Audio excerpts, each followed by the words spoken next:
Good evening, everyone. We hope you have enjoyed our show today, and thank you all for making it to our performance. Before we begin the vote of thanks, we would like to speak to the historical context and preservation of Bharathanatyam. Prior to British occupation of India, Devadasis, who were devoted dancers, performed Sadar at temples. Sadar is Bharathanatyam. These women were idols and symbols of faith, culture, and independence. But following the arrival of the British East India Company in the 1850s, these women were seen as a contrast to the typical Victorian style of women. The discomfort that this brought to British officials caused them to label Devadasis as prostitutes and ban them from performing at temples. In 1910, Rukmani Devi Arundale and E. Krishna Iyer brought about the revival of Bharatanatyam and challenged the unjust ban of it in temples. To preserve this art form is to honor the Devadasis who were shunned by society, uphold the legacy of freedom fighters like Rukmani Devi Arundale, and spread an art form so deeply rooted in the culture and history of India. Chitra Vichitra has been our way of preserving the art form we love so much.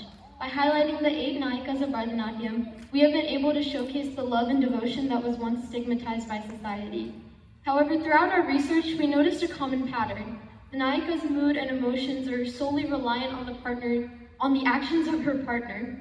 And from this, we came to a conclusion that if we could go back in time, back before the Devadasis, back to when the Natya Shastra was written, we would add a 9th nayika, one who is independent and might not be focused on romantic love, but she could be focused on the love of her sakhis, her job, or her art.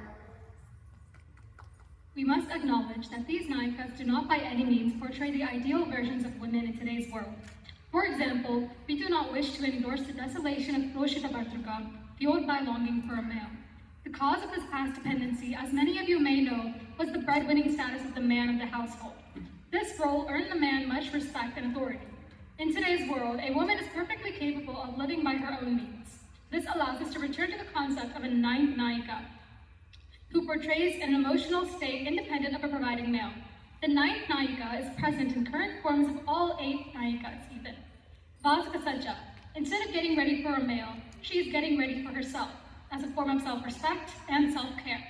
Virahot Kandita evolved beyond anxious attachment and detached from the state of an invisible man. Svadhyana Bhartrika may persist, embodying a healthy relationship. Kalahantarita, regretful of her previous mistakes, but learned and confident not to repeat them. Kandita, like Svadhyana Bhartrika, may persist in her mature resolve. Vipralabdha and Proshita Bhartrika perhaps invested in self-reflection and healthy methods of cope, and Abhisarika persisted in her mature boldness.